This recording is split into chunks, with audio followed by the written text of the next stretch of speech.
Okay, and we're back. So now that you've spent some time generating some raw material by drawing upon your personal memories, I want to talk a little bit about how to take a detail or anecdote or the germ of a story, as Henry James would put it, and put that into motion to begin the process of shaping it into a fuller work of some kind, starting with a rough draft. And the two main topics we're going to look at and figuring out how to do that are conflict and character. So let's start with conflict. Your main assignment this week is to take one of these memories from your Joe Brainerd exercise and to use it as the seed for an elaborated draft of some kind of a personal nonfiction work. Maybe a personal essay, it could be a fragment of a larger work. Either way is fine.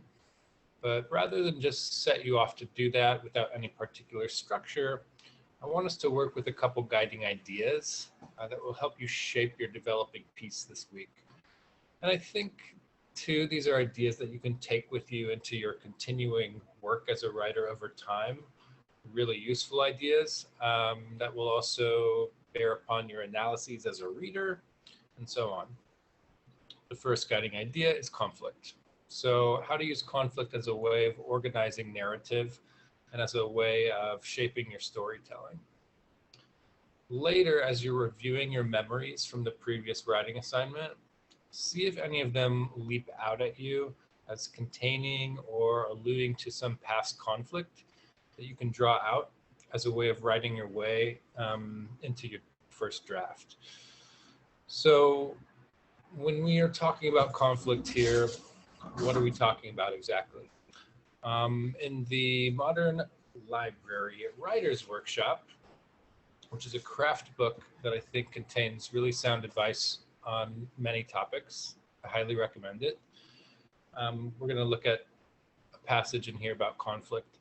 In it, Stephen Koch says that conflict is some contested issue between people that must be resolved. I think that's a good definition. And this kind of conflict also has the virtue of commanding the reader's interest because it's what makes the reader ask themselves what happens, what's going to happen next, and to keep reading to find out. So likely this means that in the situation you ultimately tease out of whatever memory you start working with, there will be multiple characters involved. Characters whose desires or drives or worldviews come into contact and create some kind of interesting friction. Since we're talking about personal nonfiction here, one of those characters very well may be you. And we'll talk more about character in a moment and about the self as a character in personal nonfiction. For now, just keep it in the back of your head that the clearest path to narrative conflict is some contested issue between people that needs to be resolved. As John le Carré puts it, the cat sat on the mat is not the beginning of a story, but the cat sat on the dog's mat is. Now, it might not be entirely clear to you right away the exact nature or nuances of the conflict that you draw out of your story germ here, and that's totally okay. We're still in the drafting phase, even though we're imposing some structure on our generative work now. Let me read a passage to you from this Modern Library Writers Workshop that speaks a bit to the spirit of our approach of this exercise. So this is from a section called Conflict, the Key to Access. In the early stages, the way you define a character's conflict should probably be rather loose. You're searching, you're experimenting. The conflict may deepen and change, maybe several times before you're done. Don't force a definition too early. Leave things loose. Loose but not vague in the emotional sense. However you define it, the conflict must make you, through your characters, of course, care. You must feel the conflict gripping their gut because it grips your gut. And you must feel it from the start. Does the conflict with which you begin seem too simple at first, even crude? Let it. Better crude than weak or phony. As you go, the story will give it nuance and dimension.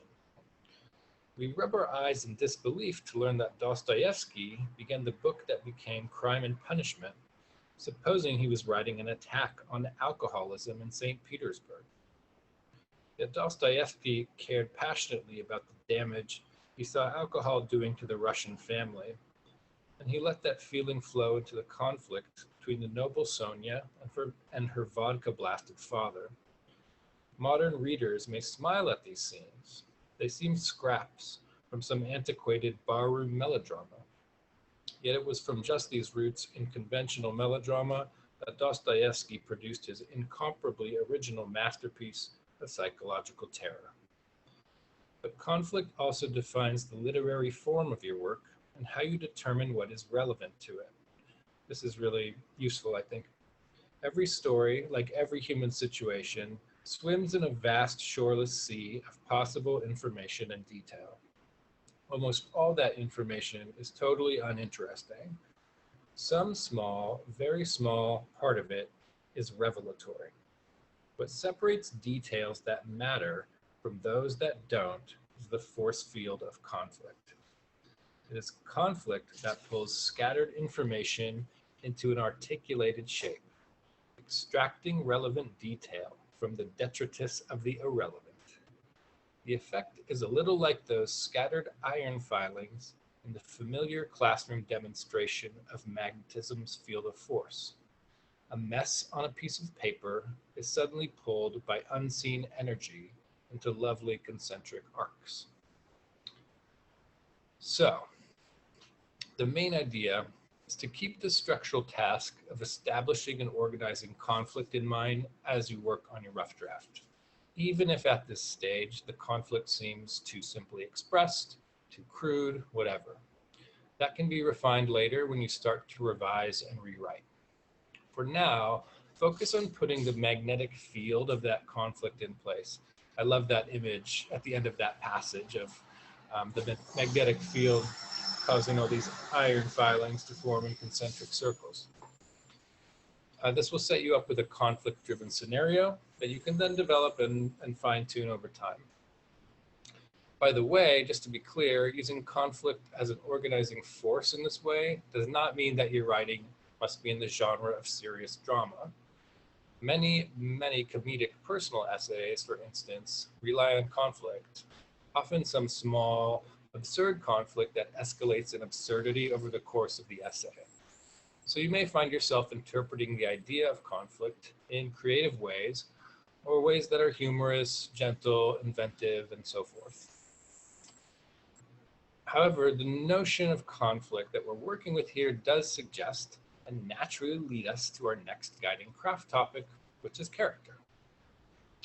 Even if the idea of character is one you may associate more readily with fiction, personal nonfiction is replete with characters.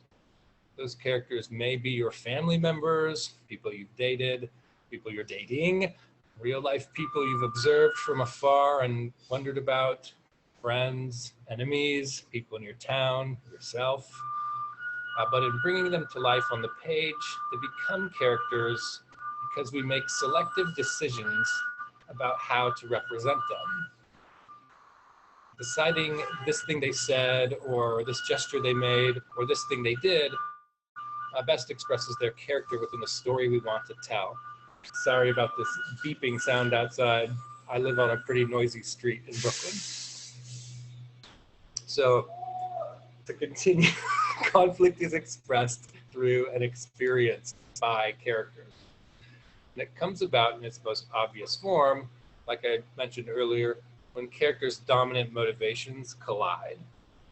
There's room here for all kinds of nuance and circumstantial elaboration within conflict, of course, and that can bring a lot of satisfaction and pleasure to the storytelling. After all, we as readers are curious about other people's conflicts. We're interested in where they emerge from, how they play out in detail. And that last word, detail, that ought to bring us back to the idea of observation discussed in our last lecture. If conflict is expressed through characters, it's done so through the details of their behavior.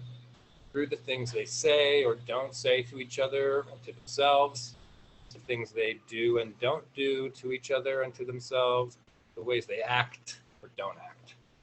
And that's another reason why the part of your process that's about observation and noticing is key. It will always be key. It should be integrated into your creative process all along the way.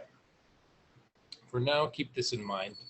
As you work on your first draft today, try to identify, even loosely, a central conflict you're working with and to experiment with expressing that through the people you're writing about. This can be quite an interesting exercise, by the way, if the protagonist of your story happens to be a previous version of yourself at a younger age, for example, which very well may happen depending on what kind of memory you're working with. The distance of time between your current self as narrator and writer and the characters in your essay, one of which could be a younger version of yourself, that may also influence the way you write about the people and situations at hand and about the conflict, depending on how much distance you have from the conflict that you're writing about. And that's something we can discuss in a little more detail when we meet to go over possibilities for rewriting and revising these pieces. But for now, just run wild with these ideas in your first draft and see what you come up with. I really look forward to reading them.